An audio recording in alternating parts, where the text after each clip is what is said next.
میرا ٹرکوں کا ہوٹل تھا اور مسافر گاڑیاں اور مسافر رات دیر تک رکتے اور کھانا پینا کر کے چلے جاتے تھے۔ ایک روز ایک نوجوان موٹر سائیکل سوار اپنی بوڑھی ماں کو میرے ہوٹل پر اتار کر پنکچر لگوانے گیا۔ صبح سے رات ہو گئی اور بوڑھی عورت بار بار رو کر اس نوجوان کی راہ دیکھتی رہی مگر وہ نہ آیا۔ میں اس عورت کو اپنے گھر لے گیا۔ جیسے ہی میرے ابا کی نظر اس عورت پر پڑی وہ بھاگ کر اس سے لپٹ گئی۔ یہ دیکھ کر جب میں نے غصے سے ابا کو اس سے دور کرنا چاہا تو یہ سن کر میں زمین میں گر گیا کہ وہ آج معمول کا ہی دن تھا اور صبح 9 بجے میں نے اپنے ہوٹل کے دروازے کھول دیے تھے۔ رات پھیرے ہوئے مسافر ابھی ہوٹل کے اندر ہی تھے اور آنے والے مسافروں کی اب لائن لگ گئی تھی۔ میرا ہوٹل ہائی وے کے بعد تھا اسی لیے ہر وقت رش ہی لگا رہتا تھا۔ ابھی میں نے دروازہ کھولا ہی تھا کہ جب ایک گاڑی آ کر رکی تھی۔ اس میں ایک پوری فیملی موجود تھی۔ سب لوگ اتر کر ہوٹل کے اندر آ گئے۔ میرے انتظامیہ نے ان لوگوں کو سنبھال لیا تھا۔ میں آج باہر ہی بیٹھ گیا تھا۔ نہ جانے کیوں صبح سے ہی مجھے عجیب بے چینی نے گھیر لیا تھا۔ فجر کی نماز پڑھتے وقت میں خوب رویا کیونکہ مجھے خود معلوم نہیں تھا کہ پتہ نہیں کیوں لگاتار آنسو بہتے جا رہے تھے۔ اسی لیے دل بہت عجیب سی کیفیت میں مبتلا تھا۔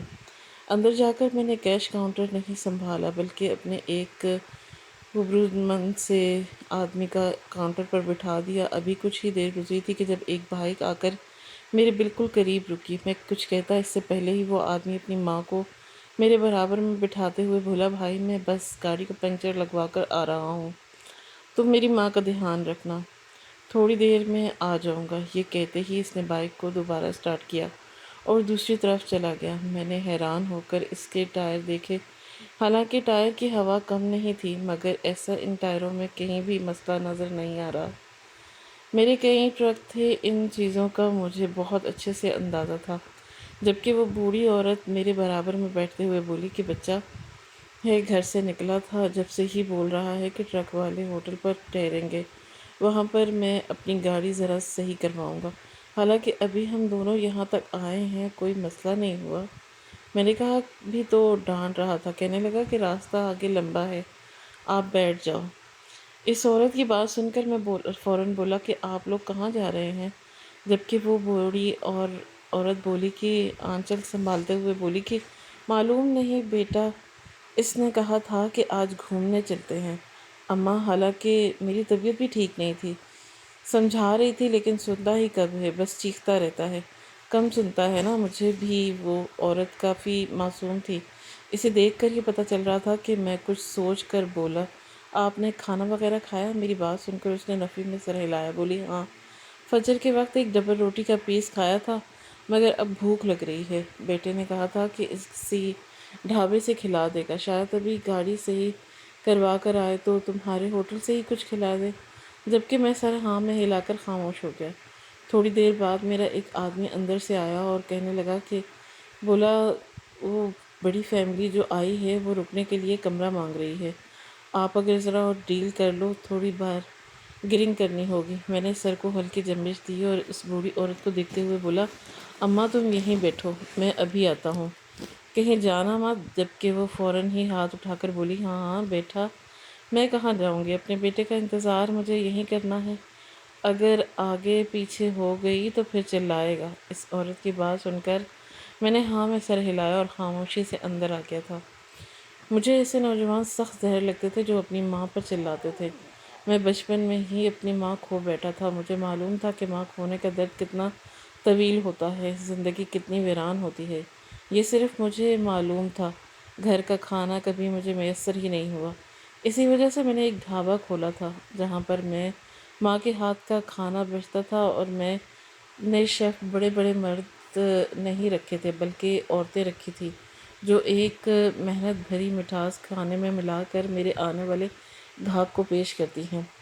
اس فیملی کو نپٹایا اور میں باہر آیا تو وہ عورت کہیں پر بھی موجود نہیں تھی۔ میری جان حلق میں اٹک گئی تھی کہ وہ نوجوان اپنی ماں پر میرے بھروسے چھوڑ کر گیا تھا۔ مجھے افسوس ہونے لگا کہ اس عورت کو میں ہوٹل کے اندر لے جاتا۔ میں نے فوراً چاروں طرف نظر دوڑائی تو وہ مجھے کہیں نظر نہیں آ رہی تھی۔ میرے ہاتھ پاؤں ٹھنڈے پڑنا شروع ہو گئے۔ ہوٹل کے دروازے پر کھڑا ہو کر میں غصے سے چلایا، باہر آؤ، 3 لڑکے میری آواز سن کر میرے اسٹاف کے کچھ ممبر باہر آ گئے اور مجھے دیکھتے ہوئے بولے تھے کہ صاحب سب ٹھیک ہے نا؟ جبکہ میں فوراً بولا کہ ایک بوڑھی عورت یہاں پر گلابی رنگ کا سوٹ پہنے بیٹھی تھی، جبکہ ایک نوجوان بولا ارے بھائی جانے دیں، شاید اس کا بیٹا آ کر یہاں ہو اور اس کے ساتھ چلی گئی ہو، جبکہ میں سر ہلا کر بولا کہ نہیں، مجھے کسی بائک کی آواز نہیں آئی، تم جاؤ دائیں جانب جاؤ دیکھو اور وہ آنٹی کہاں گئی۔ میرے دل کی دھڑکنیں منتشر ہو گئی تھی، نہ جانے کیوں اس عورت کا غائب ہو جانا مجھے عجیب سی تکلیف میں مبتلا کر رہا تھا۔ میں نے چاروں طرف گھوم کر دیکھا تھا لیکن مگر وہ عورت مجھے کہیں دکھائی نہیں دی۔ میں نے اپنے CCTV فوٹیج چیک کرنے کے لیے کنٹرول روم جاتا اس سے پہلے ہی کسی نے میرے کندھے پر ہاتھ رکھا تھا۔ میں نے پلٹ کر دیکھا تو وہ عورت ہاتھ میں پھول لیے کھڑی تھی۔ وہ میری طرف پھول بڑھاتے ہوئے بولی کہ میرا بچہ تو بہت نیک ہے، میں نے دیکھا تو نے کس طرح ان لوگوں کے پیسے کم کیے، مجھے اتنی خوشی ہوئی، میں تیرے لیے پھول توڑنے چلی گئی، یہ میری طرف سے تحفہ رکھ اور مجھے کچھ کھلا دے بیٹا، بھوک لگ رہی ہے، میرا بچہ جیسے ہی آئے گا تمہیں پیسے دے دے گا۔ جبکہ میں اس عورت کو دیکھتے ہوئے پریشان لہجے میں بولا اماں آپ حد کرتی ہیں، میں آپ کو کتنی دیر سے تلاش کر رہا ہوں، مجھے لگا کہ آپ کہیں کھو گئی ہیں، اس طرح مت کیا کریں، میرے دل کی دھڑکنیں دیکھے کتنی تیز ہو چکی ہیں۔ میرے کہنے کی دیر تھی کہ اس عورت نے پیار سے میرے بالوں میں ہاتھ پھیرا اور میرا چہرہ چھوتے ہوئے بولی کہ ارے شہزادے اس طرح پریشان کیوں ہوتے ہو، میں کہیں دور تھوڑی جاؤں گی، میں نے تمہیں کہا تھا نا کہ میں کہیں نہیں جا سکتی، اگر گئی تو میرا بیٹا چلائے گا، اب تو مجھے کچھ کھلا دو، مجھے میری دوا بھی لینی ہے۔ اس عورت کی بات سن کر میں نے ان کا ہاتھ تھاما تھا اور اسے لیے اندر آ گیا تھا، اسے ایک بہترین ٹیبل پر بٹھاتے ہوئے بولا کہ اماں بتاؤ کیا کھاؤ گی، میں خود تمہیں لا کر دوں گا۔ جبکہ وہ بولی کہ میں زیادہ مرچی کا کھانا نہیں کھاتی، میرے حلق میں مسئلہ ہے، تم مجھے کچھ سادہ لا دو، میٹھا لا دو۔ جبکہ میں فوراً بولا کہ آپ کو شوگر تو نہیں؟ وہ شرارتاً مسکرائی تھی اور ہونٹوں پر ہاتھ رکھ کر بولی تھی تھوڑی سی ہے، ابھی بیٹا تو ہے نہیں، اس نے کہا کون سا دیکھنا ہے، تم لا دو، میں تھوڑا سا کھاؤں گی۔ جبکہ میں فوراً بولا ہرگز نہیں، اگر آپ کو شوگر ہے تو میں آپ کو بالکل بھی میٹھا نہیں دوں گا، ہاں آپ کے لیے میں کچھ لے کا بندوبست کر دیتا ہوں۔ جبکہ وہ فوراً ہی منہ بنا کر بولی نہیں نہیں، دلیا نہیں کھانا، مجھے کچھ اچھا لاؤ جس سے میرا منہ اچھا ہو جائے، لیکن تھوڑا کم مسالے کا لانا، مرچی نہ ہو۔ جبکہ اس عورت کو میں نے تھوڑا غور سے دیکھا، نہ جانے کیوں یہ الفاظ مجھے کچھ سنے سنے لگ رہے تھے۔ میں نے سر جھٹک کر اپنے قدم کاؤنٹر کی طرف بڑھا دیے تھے اور فوراً ایک آدمی کو میں نے سادہ چاول بوائل کرنے کو کہا۔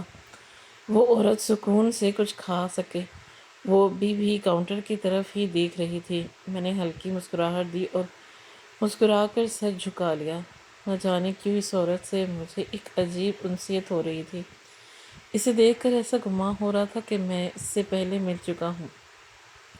بے اختیار گھڑی کی طرف دیکھا تو ٹائم کافی ہو گیا تھا اور ان کا بیٹا اب تک آیا نہیں تھا۔ میری دکان سے پنکچر کی دکان زیادہ دور نہیں تھی، پھر اس کے بیٹے کو اتنی دیر کیوں لگ گئی، یہی خیال ہے مجھے بے چین کر چکا تھا۔ کچھ سوچ کر میں دوبارہ اس اماں کے پاس آ کر بیٹھ گیا اور انہیں دیکھتے ہوئے بولا تھا کہ آپ کے پاس موبائل فون ہے؟ انہوں نے ہاتھ کے اشارے سے انکار کیا اور مجھے دیکھتے ہوئے بولی کہ اپنے قریب بلایا۔ میں تھوڑا قریب ہوا تو وہ سرگوشی نما آواز میں بولی ارے بیٹا کہاں تھا؟ میں نے اپنے بیٹے سے، لیکن سنتا نہیں، کہتا ہے کہ اماں تم بگڑ جاؤ گی، عمر ہو گئی ہے تمہاری، کوئی ضرورت نہیں موبائل رکھنے کی۔ جبکہ میں فوراً بولا اس عمر میں موبائل رکھنا بے حد ضروری ہوتا ہے، اگر آپ کہیں کھو گئیں تب کیا ہوگا؟ جبکہ وہ فوراً بولی وہی تو، میں ایک دفعہ کھو گئی تھی، بڑی مشکل سے میں اپنے گھر واپس آئی تھی، بیٹے کو ہوش تک نہیں تھا، وہ تو گھر میں بیٹھا گانے سن رہا تھا، جب گھر میں داخل ہوئی تو مجھے دیکھ کر کافی ناراض ہوا کہ کہاں چلی گئی تھی۔ اس دن میں نے کہا کہ بچے مجھے موبائل دلا دو تاکہ میرے لیے آسانی ہو جائے، لیکن وہ غصہ کرنے لگا کہ میرے پاس اتنے فالتو پیسے نہیں جو تمہارے اوپر خرچ کروں، لیکن تم خود بتاؤ اگر اس دن میں پوچھتے پوچھتے اپنے گھر نہیں پہنچتی تو میرا کیا ہوتا، میں تو سڑک پر بھیک مانگ رہی ہوتی۔ اس عورت کی بات سن کر میں نے سر کو ہلکی سی جنبش دی اور ان کو دیکھتے ہوئے بولا تھا کہ کوئی مسئلہ نہیں ہے، کوئی مسئلہ ہے تو مجھ سے بتائیں، پیسے وغیرہ چاہیے؟ آپ کا بیٹا کیا کام کرتا ہے؟ جبکہ وہ ہلکا سا مسکرائی اور سر نفی میں ہلایا۔ بیٹا میں سید زادی ہوں، میں پیسے نہیں لے سکتی۔ سید زادے صرف اور صرف پیسے دیتے ہیں، لیتے نہیں۔ اس عورت کی بات نہ جانے کیوں میرے دل پر لگی تھی۔ میں بھی سید زاد تھا، میں نے آج تک کبھی کسی کے آگے ہاتھ نہیں پھیلایا تھا، بلکہ میں ہمیشہ بانٹتا رہتا تھا۔ حالانکہ مجھے یہ بالکل معلوم نہیں تھی کہ سید زاد بانٹنے والے ہوتے ہیں، لینے والے نہیں۔ میں نے سر کو ہلکی جنبش دی اور اس عورت کو دیکھتے ہوئے بولا کہ اچھا اماں، میں کھانا بھیجتا ہوں، تم کھا لو اور یہیں بیٹھی رہنا، جانا مت، مجھے 2-4 کام ہیں، پھر میں تمہارے پاس آتا ہوں۔ جبکہ وہ عورت اپنے دونوں ہاتھ اٹھا کر مجھے دعائیں دیتے ہوئے بولی کہ اللہ تمہیں بہت نوازے بیٹا، بس میرا بچہ آ جائے تو ہم یہاں سے چلے جائیں گے۔ پتہ نہیں کہاں رہ گیا۔ میں نے سر کو ہلکی جنبش دی اور خاموشی سے آ کر اپنے کاؤنٹر پر بیٹھ گیا۔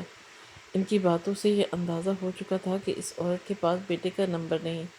مجھے اب ٹینشن ہونے لگی تھی کہ جیسے جیسے گھڑی کی سوئیاں آگے بڑھتی جا رہی تھیں، میرے دل کی رفتار بھی نہ جانے کیوں تیز ہوتی جا رہی تھی۔ دوپہر ہو گئی تھی لیکن ان کا بیٹا ابھی تک نہیں آیا تھا۔ میں نے اپنے لڑکے کو بھیج کر پنچر کی دکان پر چکر بھی لگوایا، لیکن اس پنچر والے کا کہنا تھا کہ صبح سے سینکڑوں لوگ آئے ہیں، مگر اس سے زیادہ کس پر غور نہیں کیا۔ میں نے ایک بار خود جا کر بھی اس پنچر والے سے بات کی، اس کا حلیہ بھی بتایا، لیکن اس نے بولا کہ بھائی ہمارے پاس ایسا کوئی شخص نہیں آیا جس طرح کا آپ حلیہ بتا رہے ہیں۔ مجھے اب ٹینشن ہونا شروع ہو گئی تھی، آخر وہ لڑکا کہاں گیا تھا؟ لوٹ کر بھی نہیں آیا تھا اور بوڑھی خاتون دروازے پر ہی کھڑی تھی۔ اس عورت کی حالت صاف بتا رہی تھی کہ وہ بھی پریشان ہونا شروع ہو گئی ہے۔ مجھے دیکھتے ہی وہ فوراً میرے پاس آ گئی اور سوالیہ بولی کہ کیا ہوا بیٹا، کچھ پتہ چلا میرے بچے کا؟ جبکہ میرے سر کو نفی میں ہلایا اور اس بوڑھی عورت کے کندھے پر ہاتھ رکھتے ہوئے بولا تھا کہ اماں تم اندر آ جاؤ، یہاں دھوپ ہو رہی ہے، شاید آگے چلا گیا ہوگا، اس کی بائک میں تھوڑا زیادہ مسئلہ ہوگا۔ وہ عورت بولی ارے اتنا مسئلہ نہیں تھا، وہ بول رہا تھا کہ بس ٹائر میں ہوا نہیں اور پھر پرزوں کا مسئلہ تھا، اتنا ٹائم تو نہیں لگتا۔ اس عورت کی پریشانی بھری آواز سن کر مجھے مزید ٹینشن ہونے لگی۔ وہ عورت اب بیٹھے بیٹھے تھک رہی تھی اور میں نے اپنے ایک لڑکے کے ذریعے انہیں ایک کمرے میں بھجوا دیا تاکہ کچھ دیر وہ آرام کر سکیں۔ وقت دھیرے دھیرے گزرتا گیا، شام کے سائے چاروں جانب پھیل گئے۔ 2 سے 4 بار وہ عورت نیچے آ چکی تھی۔ اس بار وہ روتے ہوئے نیچے آئی تھی اور انہیں دیکھ کر ہلکان سا ہو کر اپنے کاؤنٹر سے باہر آیا تھا، آنکھوں سے آنسو بہہ رہے تھے۔ وہ عورت مجھے دیکھتے ہوئے بولی تھی کہ میرا بچہ آیا یا نہیں، مجھے بہت گھبراہٹ ہو رہی ہے، مجھے میرے گھر جانا ہے، میرا بچہ بھوکا ہوگا، اس نے کچھ کھایا بھی نہیں ہوگا۔ جبکہ ان کی فکر دیکھ کر مجھے اس لڑکے پر شدید غصہ تھا کہ اتنی بھی کس بات کی لاپرواہی کہ اماں کو چھوڑ کر بھاگ گیا۔ اگر دماغ سے نکل بھی گیا تھا تو صبح سے شام ہو گئی، اتنا بھی کیا لاپرواہ ہو۔ میرے غصے سے برا حال تھا جبکہ وہ عورت مسلسل رو رہی تھی۔ میں نے اس خاتون کو تھام کر اس کرسی پر بٹھایا اور ان کے لیے ٹھنڈا پانی منگوا کر ان کی طرف بڑھاتے ہوئے بولا اماں اس طرح رونے سے کوئی مسئلہ نہیں حل ہوگا، مگر آپ اس طرح روئیں مت، رونے سے آپ کی طبیعت خراب ہو جائے گی۔ جبکہ وہ عورت بولی کہ میرے پاس بس ایک ہی خوراک تھی، اگر صبح تک مجھے دوائی نہیں ملی تو میری طبیعت خراب ہونا شروع ہو جائے گی، میرے ہاتھ پاؤں جلنے لگتے ہیں، بیٹا کچھ کرو۔ جبکہ میں فوراً بولا اماں جو دوائی تم کھاتی ہو اس کا ریپر تمہارے پاس ہے، وہ مجھے دے دو، میں تمہاری منگوا دیتا ہوں۔ اس عورت نے سر کو ہاں میں ہلایا اور اپنے پلو میں باندھا ہوا دوائی کا ریپر نکال کر میری طرف بڑھاتے ہوئے بولی کہ یہ میری شوگر اور گلے کی دوا ہے، ان دونوں کو منگوا دو، میری طبیعت خراب ہو جائے گی، میرا بچہ جس سے ہی آئے گا ہم تمہارا 1-1 روپیہ ادا کر دیں گے، میں کسی کا ادھار نہیں رکھتی۔ جبکہ میں نے کوئی جواب نہیں دیا تھا۔ اس عورت سے دوا لے کر میں نے اپنے لڑکے کو بھیج کر دوا منگوا لی۔ اب اس عورت کو بھوک لگ رہی تھی، میں نے اپنے ساتھ بٹھا کر انہیں کھانا کھلایا۔ کئی بار وہ کھاتے کھاتے بھی رو رہی تھی، اس سے اپنے بیٹے کی بہت یاد آ رہی تھی۔ میرا دل چاہ رہا تھا اس لڑکے کو پکڑ کر خوب ماروں، وہ اتنا لاپرواہ کیسے ہو سکتا ہے؟ میرے دماغ میں بس ایک ہی بات گردش کر رہی تھی۔ میں نے اپنا CCTV فوٹیج بھی چیک کیا، بس یہ ایک ہی دعا کر رہا تھا کہ کسی بھی طرح گاڑی کا نمبر فوٹیج میں آ جائے، لیکن ایسا نہیں ہوا۔ اس کا صرف سامنے کا حصہ ہی فوٹیج میں قید ہوا تھا، جس کی وجہ سے میں یہاں سے ہاتھ دھو بیٹھا تھا۔ رات اب مزید طویل ہوتی جا رہی تھی۔ وہ عورت اب تھک چکی تھی، آنکھیں بند ہو رہی تھی، یقیناً دوا کا نشہ طاری ہو رہا تھا۔ تھک ہار کر میں نے اس عورت کو دیکھتے ہوئے بولا کہ اماں، ایک کام کرو، تم میرے ساتھ میرے گھر چلو۔ اس طرح تمہیں یہاں چھوڑ کر جانے کا میرا من نہیں۔ پتہ نہیں کیوں اس عورت کے ساتھ بالکل بھی سختی سے پیش نہیں آ رہا تھا، حالانکہ میں بہت سخت انسان تھا۔ میرا پورا عملہ مجھ سے گھبرا جاتا تھا۔ کوئی ایک بھی میرے آنکھوں میں آنکھیں ڈال کر بات نہیں کر سکتا تھا، لیکن اس عورت کے ساتھ میں بالکل سختی سے پیش نہیں آ رہا تھا۔ کہنے کو میرے ہوٹل میں کئی کمرے تھے جس میں وہ عورت رات گزار سکتی تھی، لیکن میں اسے اکیلا نہیں چھوڑنا چاہتا تھا۔ نہ جانے رات کو اگر اس عورت کو میری ضرورت پڑ گئی یا پھر کوئی مسئلہ ہو گیا تو یہ کس طرح ہینڈل کریں گی۔ اس لیے میں اسے اپنے ساتھ گھر لے کر جانے کی آفر کی۔ وہ فوراً بولی، نہیں بیٹا، گھر نہیں جاؤں گی، میں باہر بیٹھوں گی، میرا بچہ آ جائے گا، وہ بھول گیا ہے، اکثر چیزیں بھول جاتا ہے۔ اور جبکہ اس عورت پر مجھے اب بے تحاشا ترس آ رہا تھا، ان کو دیکھتے ہوئے بولا کہ اماں، اگر اس سے آنا ہوگا تو وہ آ جائے گا۔ جیسے ہی وہ آ کر تمہارے بارے میں پوچھے گا، میرا عملہ مجھے فون کر کے بتا دے گا۔ میں ساری رات تمہارے لیے جاگوں گا، تم پریشان نہ ہو، مگر تم یہاں چھوڑنا مسئلے کا حل نہیں۔ تم بیمار ہو، میرے گھر آرام کرو گی تو ٹھیک ہو جاؤ گی۔ جبکہ وہ آنکھوں میں آنسو لیے بولی کہ میرا دل نہیں مان رہا، میرا دل کہتا ہے کہ وہ آ جائے گا، پھر تمہیں پریشانی ہوگی، آدھی رات کو تم اپنے گھر سے مجھے یہاں کیسے چھوڑنے آؤ گے؟ جبکہ میں بولا کہ تم نے مجھے بیٹا کہا ہے نا، تو میں آدھی رات کو یہاں چھوڑ جاؤں گا، میرے پاس بڑی گاڑی ہیں، ڈرائیور ہیں، تم ٹینشن نہ لو۔ جبکہ وہ عورت کافی پریشان نظر آ رہی تھی۔ کچھ دیر بعد اس نے سر کو ہاں میں ہلایا اور مجھے دیکھتے ہوئے بولی، اچھا چل ٹھیک ہے، میں تمہارے ساتھ چلی جاتی ہوں، باقی اب جو رب کو منظور۔ یہ کہتے ہی اس نے اپنا پلو سنبھالا اور مجھے دیکھتے ہوئے بولی کہ میں تیار ہوں، چلو بیٹا۔ اس بوڑھی عورت کو دیکھ کر میں نے سر ہاں میں ہلایا اور اپنے مینیجر کو اشارہ کر کے پاس بلایا اور کہا، کچھ چیزیں سمجھا دی۔ اس عورت کو لیے میں اپنے گھر کی طرف روانہ ہو گیا۔ میری گاڑی کے فرنٹ سیٹ پر بیٹھی اور چہک کر بولی کہ میری بہت خواہش تھی اتنی بڑی گاڑی میں بیٹھ کر گھوموں، آج دیکھو اللہ نے کیسی میری خواہش پوری کر دی، بس میرا بچہ ساتھ ہوتا تو کتنا اچھا رہتا۔ میں نے اس عورت کے چہرے کو نم آنکھوں سے دیکھا تھا۔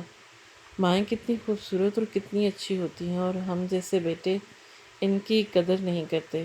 میں سمجھ گیا تھا کہ وہ شخص اپنی ماں سے جان چھڑا کر بھاگا تھا۔ مجھے بے حد افسوس ہو رہا تھا اور ترس بھی آ رہا تھا کہ اب اس عورت کا کیا ہوگا، لیکن میں نے دل ہی دل میں عہد کیا تھا کہ جب تک میں زندہ ہوں تب تک اس عورت کی کفالت ضرور کروں گا، باقی جو میرے رب کو منظور، یقیناً کوئی نہ کوئی مصلحت ہوگی جب ہی اللہ تعالیٰ نے اس عورت کو مجھ تک پہنچایا، ورنہ اس بوڑھی خاتون کا وہ لڑکا کسی اور ڈھابے پر بھی تو چھوڑ سکتا تھا۔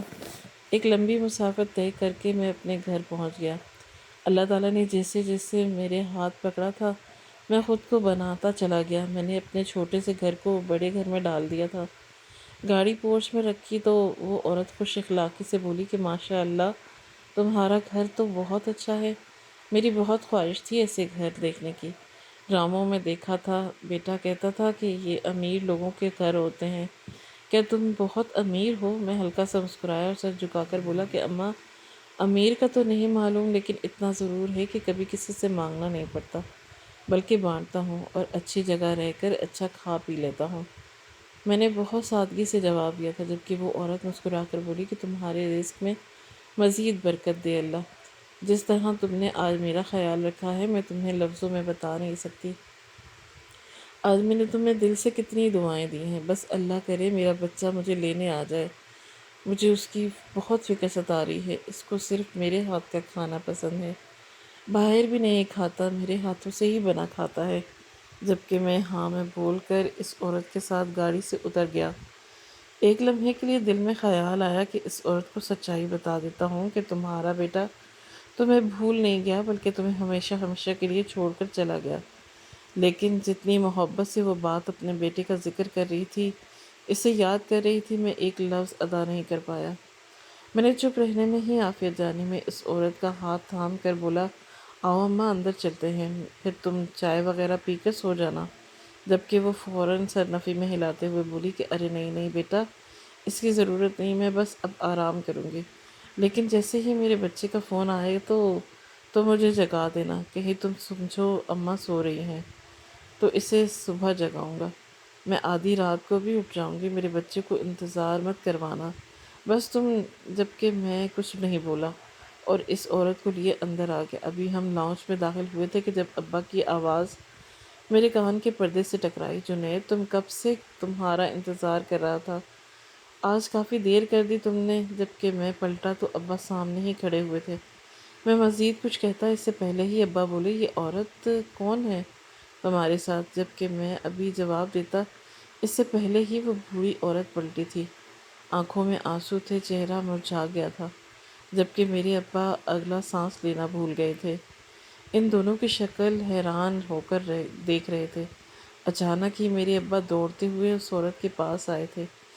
میں کچھ سمجھتا اس سے پہلے ہی انہوں نے اس عورت کو اپنے گلے سے لگا لیا اور پھوٹ پھوٹ کر رونے لگے۔ ان کا رونا میری سمجھ سے باہر تھا۔ وہ عورت بالکل خاموش تھی، لیکن اس کی بھی اب گھٹی گھٹی سسکیوں کی آواز آنا شروع ہو گئی۔ یہ دونوں ایک دوسرے کو جانتے تھے مگر رو کیوں رہے تھے، یہ بات میری سمجھ سے باہر تھی۔ مجھے اچانک ہوش آیا، یہ بہت ہی نامناسب حرکت تھی۔ وہ عورت مجھ سے کئی گنا عمر کی تھی مگر اس کے باوجود میں نے انہیں گلے نہیں لگایا تھا۔ اپنے ابا کو ایسا کرتا دیکھ کر مجھے بھی عجیب شرم آئی۔ میں نے فوراً ان دونوں کو علیحدہ کیا اور اپنے ابا کو دیکھتے ہوئے غصے سے بولا کہ یہ کیا بہود کی ابا، کیا ہو گیا آپ کو؟ کس طرح تھوڑا لحاظ کریں، اور ہماری مہمان ہے۔ میری بات سن کر میرے ابا بولے، یہ مہمان نہیں، ہمارے گھر کا فرد ہے۔ زلیخا مجھے معاف کر دو، میں تمہارے آگے ہاتھ جوڑتا ہوں۔ تم کہاں چلی گئی تھی؟ تمہیں معلوم ہے میں نے تمہیں کہاں کہاں نہیں ڈھونڈا؟ دیکھو میرے دل کی دھڑکنیں کتنی تیز ہو رہی ہیں۔ وہ اس عورت کا ہاتھ تھام کر اپنے دل کے مقام پر رکھتے ہوئے بولے، جبکہ میں نے فوراً اپنے باپ کو دور دھکیلا اور ان کی آنکھوں میں دیکھتے ہوئے بولا، کیا بولتے جا رہے ہیں آپ؟ یہ عورت مجھے ڈھابے پر آج اپنے بیٹے کے ساتھ آئی ملی تھی اور غلطی سے وہیں رہ گئی۔ یہ ہمارے گھر کا فرد کیسے ہو سکتی ہیں؟ آپ کو کوئی غلط فہمی ہے؟ جبکہ وہ سر نفی میں ہلاتے ہوئے بولا کہ جنید یہ کوئی اور نہیں بلکہ تمہاری ماں ہے، یہ میری بیوی ہے زلیخا، میری زلیخا۔ یہ کہتے ہی ابا زمین پر بیٹھ گئے، جبکہ وہ عورت بھی میرے پاس باپ کی طرح بڑھتے ہوئے بولی، شمس تم ٹھیک ہو؟ مجھے یقین نہیں آ رہا تم زندہ ہو۔ ان کی بات سن کر مجھے جھٹکے پر جھٹکے لگ رہے تھے۔ وہ عورت میری ماں ہے، لیکن میری ماں بچپن میں مر چکی تھی، میرے باپ نے مجھے یہی بتایا تھا، لیکن یہ زندہ کیسے ہو گئی؟ جبکہ وہ روتے ہوئے بولی کہ مجھے معاف کر دو شمس، میں نے تمہارے بعد دوسری شادی کر لی، میرا ایک بیٹا بھی ہے، مجھے معاف کر دو، مجھ سے بہت بڑی غلطی سرزش ہو گئی۔ جبکہ میرے ابا بولے کہ نہیں نہیں، تمہاری اس میں کوئی غلطی نہیں ہے، غلطی میری ہے، تم نے اچھا کیا دوسری شادی کر لی، مجھے نہیں پتہ اس میں برائی ہے یا نہیں، لیکن میں بہت خوش ہوں عمر کے اس حصے میں تم مجھے واپس مل گئی ہو۔ دیکھو میرے ہاتھ کپ کپا رہے تھے، جبکہ میں اب ان دونوں کے قریب بیٹھ گیا اور اپنے ابا کو دیکھتے ہوئے بولا کہ یہ آپ دونوں کیا باتیں کر رہے ہیں؟ مجھے بتائیں، آپ نے کہا تھا کہ اماں مر چکی ہیں، جبکہ وہ بولے کہ مجھے لگا تھا کہ تمہاری اماں مر چکی ہیں، لیکن میرا دل ہمیشہ کہتا تھا کہ تمہاری اماں زندہ ہیں۔ دراصل میں اور تمہاری اماں، تمہیں معلوم ہے ہم دونوں بم دھماکے میں بچھڑ گئے تھے۔ یہ کہاں گئی، مجھے کہاں پہنچا، مجھے خود معلوم نہیں تھا۔ مجھے میرے دوستوں نے بچا لیا تھا، لیکن میں تمہاری اماں کو ڈھونڈتا رہا، یہ مجھے نہیں ملی۔ مجھے یہی لگا کہ یہ مر گئی اور ان کے چیتھڑے ہو گئے، جس کی وجہ سے میں نے سمجھوتا کر لیا تھا۔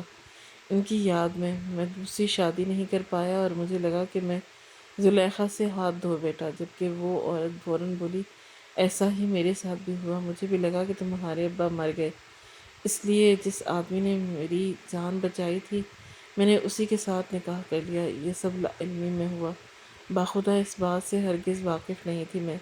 میرا شوہر زندہ ہے، جبکہ اس بار میری آنکھوں سے جھرنا بہنا شروع ہو گیا۔ قدرت ایسے معجزے بھی کر سکتی ہے، میں کبھی تصور بھی نہیں کر سکتا۔ بچپن سے ماں کا لمس، ان کا احساس بہت مس کیا تھا اپنی زندگی میں۔ میں نے بہت اسٹرگل کی تھی انہیں حاصل کر کے۔ میرے آنسو رکنے کا نام ہی نہیں لے رہے تھے۔ میں نے انہیں سینے سے لگا لیا، کافی دیر تک ان کے کندھے پر سر رکھ کر روتا رہا۔ مجھے بار بار چوم رہی تھی اور ایک بات کہہ رہی تھی کہ جنید، میں تمہیں بہت یاد کرتی تھی۔ تمہیں پتہ ہے جب میرا بیٹا پیدا ہوا تب بھی مجھے سکون نہیں آ رہا تھا۔ بس میں یہی سوچتی جا رہی تھی کہ میرا پہلا بیٹا کیسا ہوگا۔ آج تمہیں زندہ سلامت دیکھ کر مجھے اپنے رب پر یقین آ گیا کہ وہ معجزے کرنے پر قادر ہے۔ جبکہ میں نے انہیں بہت پیار سے اپنے گلے لگا لیا۔ مولوی صاحب سے میں نے جب وہ دو نکاح کے بارے میں پوچھا تو انہوں نے صاف کہا تھا کہ اگر نکاح لا علمی میں ہوا ہے تو وہ باطل ہے۔ توبہ اگر سچے دل سے کی جائے تو رب معاف کر دے گا، کیونکہ تمہارے بابا اس سے پہلے نکاح ختم نہیں ہوا۔ جب تک پہلا نکاح ختم نہیں ہوتا دوسرا نکاح جائز نہیں ہے۔ میں اپنی ماں سے ناراض نہیں تھا اور نہ ہی میرے بابا، کیونکہ وہ معصوم تھی۔ ان کو جو راہ دکھائی گئی تھی انہوں نے اسی پر راہ تھام لیا تھا۔ بے شک انہوں نے غلط کام کیا، لیکن وہ نکاح بھی میں تھی۔ ان کو یہ معلوم نہیں کیا کہ وہ گناہ ہے۔ انہیں رانی جیسی حیثیت اپنے گھر میں دی تھی۔ اپنے چھوٹے بھائی کو بھی تلاش کیا تھا اور اسے گھر بلا کر 2 تھپڑ کان کے نیچے لگائے تھے کہ اتنے ظالم کیسے ہو سکتے ہو؟ جو عورت تمہیں بچپن سے لے کر بڑے ہونے تک اپنی گود میں پال رہی تھی، تم اسے چھوڑ کر چلے گئے، جبکہ وہ روتے ہوئے بولا تھا کہ میرے پاس خود کھانے کو پیسے نہیں تھے، میں ان کو کیسے پالتا؟ اس لیے میں نے سوچا کہ جب وہ میری نظروں کے سامنے ہی نہیں ہوں گی تو مجھے تکلیف بھی نہیں ہوگی۔ یہی وجہ تھی کہ میں انہیں چھوڑ آیا، مگر میں نے اسے بھی معاف کر دیا۔ اتنے سالوں بعد مجھے میری ماں مل گئی تھی، ان کے صدقے تو میں اپنا آپ ہی وار دیتا۔ میں جب بھی اللہ کے معجزوں کے بارے میں سوچتا ہوں تو میری آنکھیں بھر آتی ہیں۔ میں جتنا اس رب کا شکر ادا کروں اتنا کم ہے۔ ناظرین، آپ کو آج کی کہانی کیسی لگی؟ کامنٹ باکس میں اپنی رائے کا اظہار ضرور کریں۔ خواہش صرف اتنی ہے کہ کچھ الفاظ لکھوں جس سے کوئی گمراہی کے راستے پر جاتے جاتے رک جائے، اور نہ بھی رکے تو سوچ میں ضرور پڑ جائے۔ دوستوں، امید کرتی ہوں کہ آپ کو یہ کہانی پسند آئی ہوگی۔ کہانی پسند آئی ہو تو ویڈیو کو لائک کریں، کامنٹ کریں اور شیئر کرنا نہ بھولیں۔ اور ہاں، اگر آپ اس چینل پر نئے ہیں تو اس چینل کو سبسکرائب کریں اور نوٹیفیکیشن کو ضرور دبائیں تاکہ آنے والی کہانی آپ کو سب سے پہلے مل سکے۔ ملتے ہیں کل ایک نئی اور دلچسپ کہانی کے ساتھ۔ اللہ حافظ۔